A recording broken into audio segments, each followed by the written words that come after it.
Hello, gang.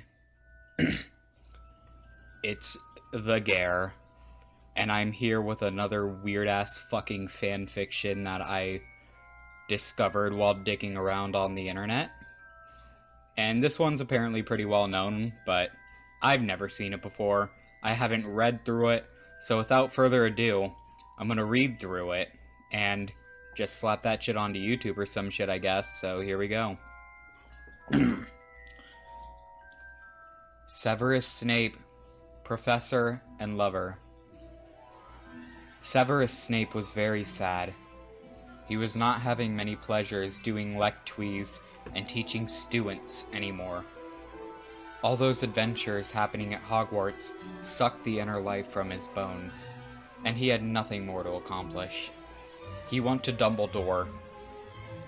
"Hey, Mastet. I want to be expelled. I don't have what it takes to teach anymore." Dumbledore was puzzled. "But, Sneppa, you are my best professor. You can't go and waste the knowledge you have." "Oh, Dumbledore, I'm so sad," said Snape, putting the back of his hand to his forehead. Dumbledore, the powerful and wiseful magus he was, thought a solution. "Okay, Snape, I'll transfer you to another place. Somewhere calm where you can help good creatures that have no parents." Snape got grateful that Dumbledore understood his feelings and... Fucking Dumbledore. Shit. That got me. Alright.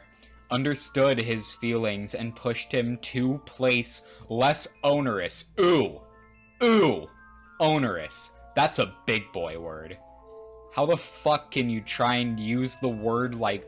How can you try and use a word like onerous when you can't fucking spell knowledge? What? Okay, anyways, moving on. Less onerous to his advancing age.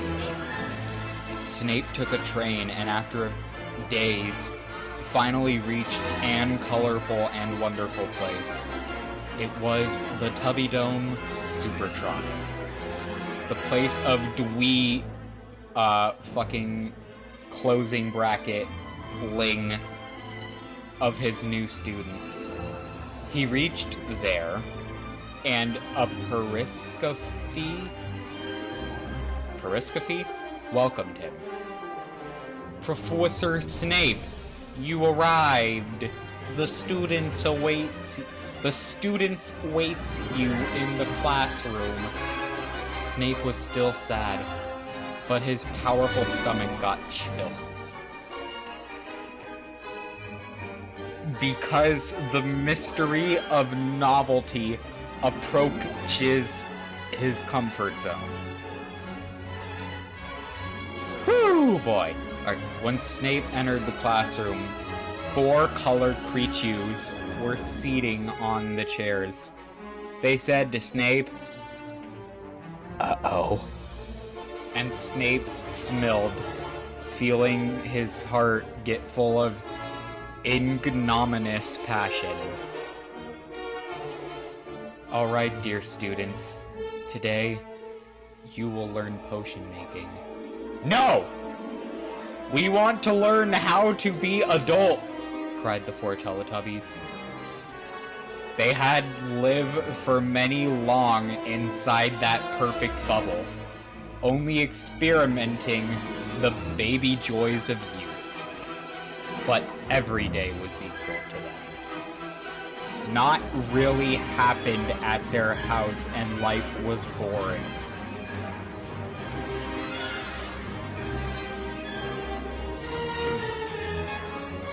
When Snape arrived, a flash of hope filled their hearts, with the promise of a life beyond the perfect prison they got trapped when they were born. Sorry, when they got born. Forgive me, I almost read that with proper English. That would have been an uh-oh. Alright. Only that dark-robed and pale-skinned man can save the babies from this terrible fate.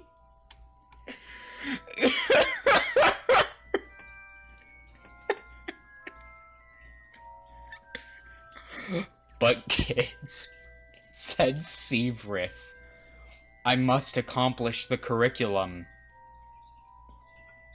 Oh, Professor, I'm dying from inside. Don't let the evil periscophe suck the last remnants of humanity locked in my so fatal broken heart, sighed the yellow Teletubby.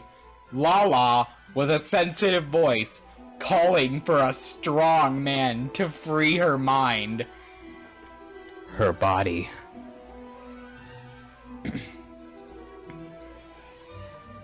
Snape looked her and felt something funny inside his pelvis. It was such a long time since he shared... It was such a long time since the last time he shared a intimacy-filled momnet with a woman. Snape was starting to break. But Teletubbies, if the periscophe woman watches us, how can we have privacy? The purple leader, Tinky Winky, got up and uttered with his powerful throat. I have a secret place, Professor. We can learn there and free ourselves from the bounds of madness that others inflicted upon us, said him, hitting his chest with a clenched hands. Snape looked down, thought, and followed the purple leader. They opened a secret door inside their house, a door leading to the basement. The place was full of rats and cockroaches. Water infiltrated the place, and mold smell was present in dangerous quantities. A lot of earth and dirt was covering the place, and a hole in the wall could be seen. You are making a hole? Yes, Snape, said Tinky Winky. We must escape. So we are creating an exit route to get out of the evil crutches. It's the wrong form, by the way, of the woman periscophe. Oh, I must help you, Teletubbies. Professor, said Lala, first teach us how to adult. Snape nuded it. Whew. Snape nuded in agreement. He, with his wondrous magic wand, created a giant bed and some wine and cheese to accompany this illustrious wisdom moment. Fuck. Okay. I can't do this. What am I doing? Why am I reading this? From now on, anytime I address anyone of the teaching industry, I will beg them, I will drop to my knees, and I will beg them to gift me with their wisdom moments. Teletubbies, lay her with me. I'll teach you how to be a man. Oh, but you, Poe, are not ready yet. You are too young, baby. Stay here in the corner, and I'll play with you, small hoes.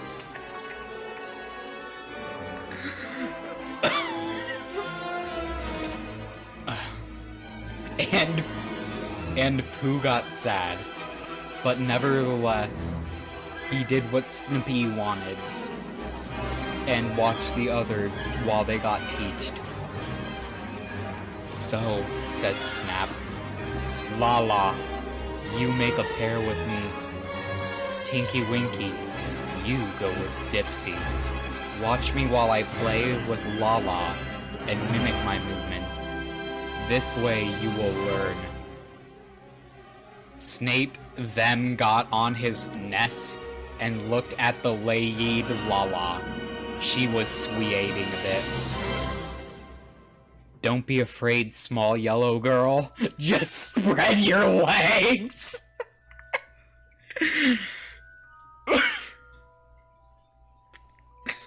I need that on a shirt. I need that on a shirt. Okay. That's on my to-do list. And she did. An engorged vagina shine at her crotch, but it was full of cotton yellow pubic hair. Snape picked up a scissor and cut it. Jesus, this is getting a little graphic. Snape, said Dipsy, Tinky Winky have no crotch mouth, but a very strange tongue. It's filled with purple wrinkled skin. Oh, Dipsy, he don't have crotch mouth, but behind him you will find a pork's eye. Don't be afraid, it's dirty, but after a while you will like the fine flavor of melted chocolate covering your lips. Holy fuck! Dipsy turned Tinky Winky, and the purple Teletubby revealed his deep purple anal hole. What do I do? Asked Dipsy. The same I will do with Lala. Don't be a Fryad. Tinky Winky will scream and moan. But you must go on, said Snape, with a calm and soft, full, deep voice. Oh, Professor, said Lala, with a moaning, lustful voice. I think I peed myself. I'm feeling moist. No, Lala, you not pee. You are only happy that I am here. Seriously? Yes. Now, suck my index finger. And she did. And Snape unclothed himself. His pale, shiny penis appeared, and all of the Teletubbies got impressed. His nutsack was very white and hairy, and exhaled a snake oil parfum essence. Lala felt a joy... Sorry about that. Jeez. I'm just fucking dying over here. Lala felt a jolt of pleasure down her antenna. Now boys, do as I do. And them, Snape introducted his wizard wondrous penis inside Lala. She screamed, "Ah!" And a flush of yellow blood got expelled from her now broken hymen. Holy fuck, why is this getting so detailed? The yellow blood covered Snake, and he rubbed himself with that sticky liquid. Prodessor! Moaned Lala. Isn't this wrong? I'm feeling so dirty! No, Lala. Don't be ashamed. When you bit the forbidden fruit, the knowledge will fill you innermost desires. Be my Eve. And Snape punch her uterus with his Roquefort... I'm gonna assume that's how you pronounce that. Roquefort penis. The Teletubby girl moans more and smillies her face. Dipsy do the same on Tinky Wonky, puncturing the purple asshole with the green penis he is so proud of. Tinky Winky screams, "Ah! You hurt me, my dear friend. Stop. I cannot withstand your protuberant obelisk of delectation.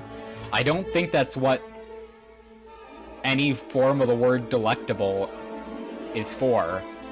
And also, again, they're trying with these fucking huge-ass words, but they can't even spell the names of the characters, the word yellow. Or, God forbid, even ironically, the word knowledge. Okay, anyways. I can't, said Dipsy with a condescending voice. Oh, sorry, that wasn't condescending enough. Let me try that again. I can't, said Dipsy with a condescending voice. Professor said I must go on with our journey throughout the steps towards a greater understanding about our true nature as alienated species from our parenthood. Tinky Winky was suffering the destiny of those under the yoke of their own expectation, but Snape was wise and appealed. Dipsy, use your bodily fluids to appease the sorrow of your roost companion.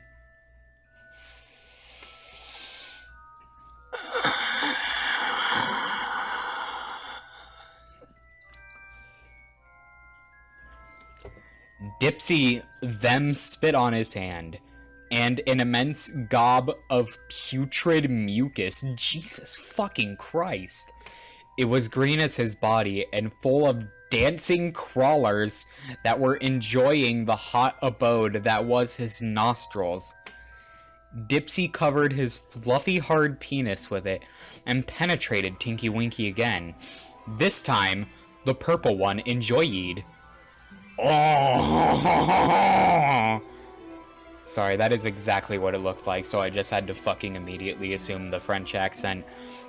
Snape was funking hard Lala. A lot of yellow blood continued to get at her defilled vaginal daisy. The pain hurted her much.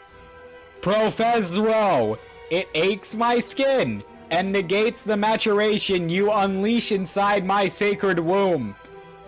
Be calm, my yellow student. After a while, no pain can touch you. Wait the massage of gods. And she did.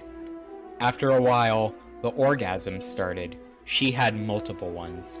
Her chest grew a pair of xanthous breasts, and they lactated the nectar of the houses of holy. But she wasn't in her mature years yet. Her bowel controls were rudimentary. The orgasms unleashed a cataract of pappy hot shit through her untouched, luteless anus. The slop of dung covered the bed, and the smell was atrocious. The flow was so intense, globs of shit splashed at Snape's legs, and he hid his pale and sweet face. "Oh, Lala," said Snape. "Finally, the cocoa honey bestow us with this feast of gourmandized guts content." And Snape rubbed his face with the black fetid hodgepodge ooze Lala vomited with her anus. It was so hot and disgusting that Snape vomited a mash of orange juice, bloody spaghetti, and Mama's chili pepper all over her lustful body. Mama's chili pepper. That man knows how to eat. It reached Lala vagina and burned it and splashed all over her tummy. She rubbed the vomit all over her belly and breasts and swallowed a good portion of it. Lala is happy. She reached a new stage of illumination. Oh fuck, she opened up her third eye. And now can let go her shame of being the mistress of a snake old man.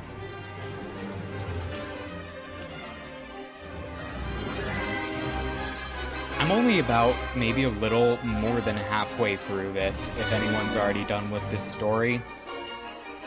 It gets worse. Like, I'm not even looking down, and just the paragraph I'm looking at, it gets worse. Dipsy took a portion of that hot boiling dung and deposited it inside Tinky Winky's anus. Oh good, shitception. Now the penetration is complete. They're enjoying the most complete recollection of humans' past lives as being, dipping inside their own bodily properties. "Snape," said Lala, "can I penetrate you too?" Snape got pensive. He never thought about something so insulting to his manhood, but the pleasure was so insane. He nodded with a moan. "Yes." And Lala prepared her finger full of vomit and macaroni strings. She moved slowly her index finger and prepared to penetrate it. And she did! The finger entered Snape's left nostril and started to fuck it. She was fast and didn't want to lose time. As Lala fucked Snape's nose, the vomit in her nails entered it and he breathed it. He gauged and coughed the bloody puke and it hit Lala's eyes, but she laughed. Lala then put her other index finger inside the other Snape nostril, and he felt the pleasure more intense.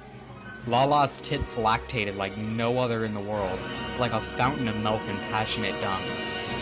The milk and shit shower was so intense it reached Pooh. That was at the corner masturbating to the whole scene.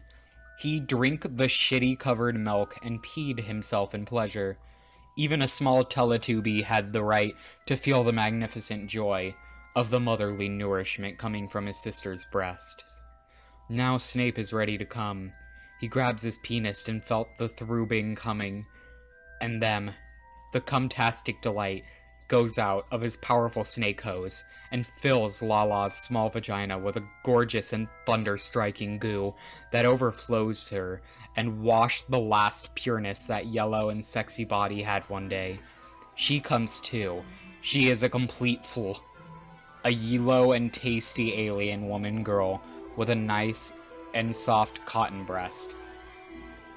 Her Teletubby body got gorgeously tasty, and even her brothers think she is delicious now that she have breasts. Dipsy comes inside Tinky Winky too, and the two alien boys now discover what it takes to make a real action hero. Motherfuckers. Boys, said Snape, you have graduated. You are now full-fledged, mature, and responsible adults. You can take care of your own butts and do it with all you deserve. Pooh was a little sad, but she knew her time will come. Snape, said Tinky Winky, rubbing his cum-covered and hurting ass. We must escape. The parish soap woman is already searching for us because we haven't returned to sleep. Okay, Tinky Winky, you lead the way. And the Teletubbies and Snape followed Tinky Winky's down the hole they excavated.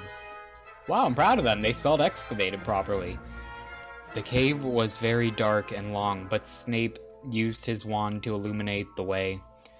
As they walked down the cave, a light at the end of the tunnel was near, and they raced towards it, but someone was expecting them.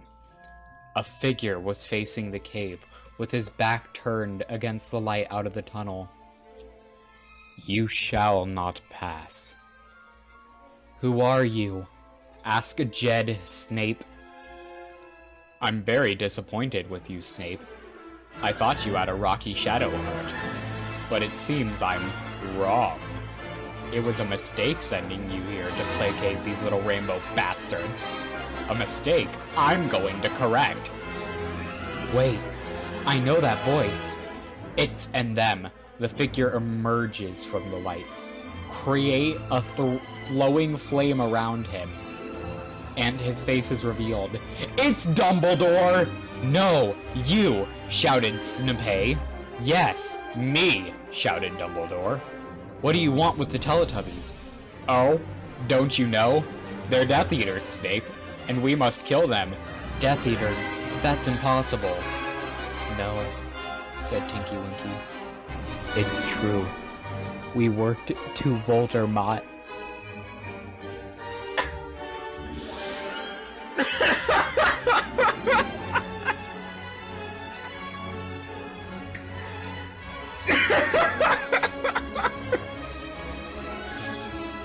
Snape got odd.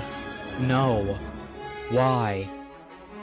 Voldemort promised that he would free our homeland from the Dementors' horde invasion.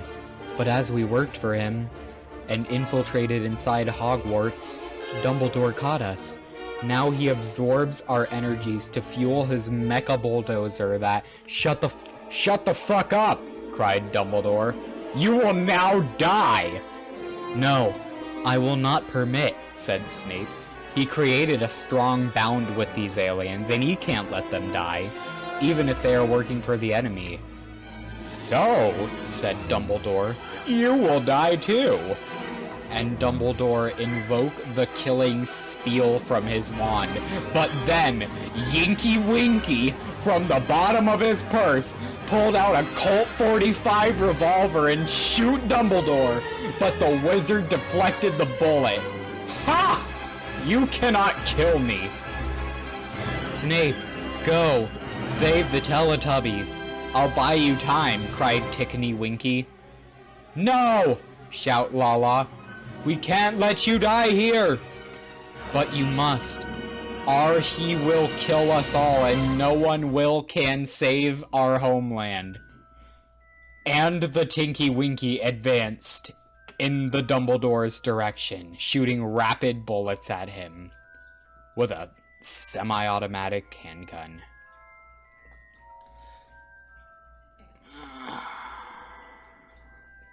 Snape used his wand and started to drill a hole in the cave, circumventing the vicious battle happening near the entrance.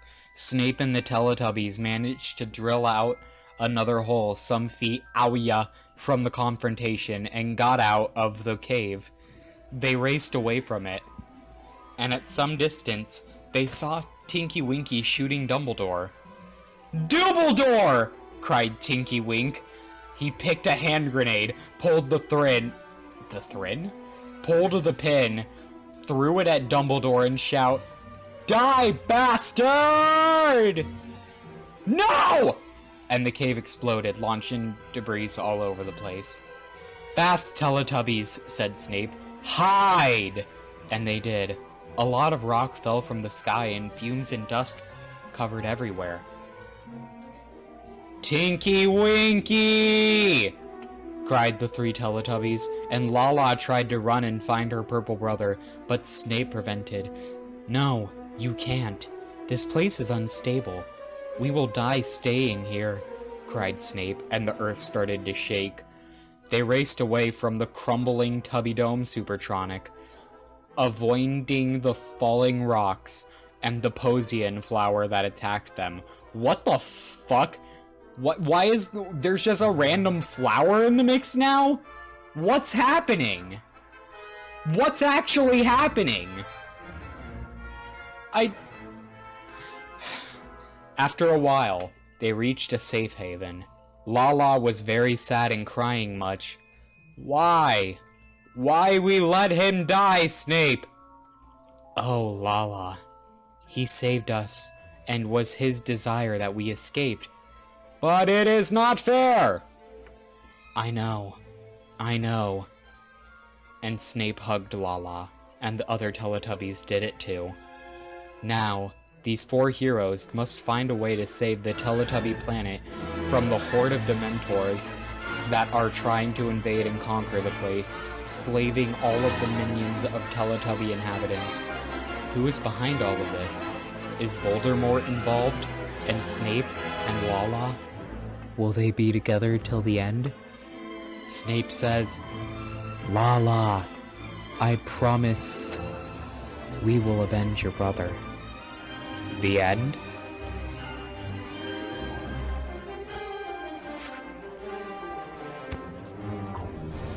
I don't think anything needs to be said here.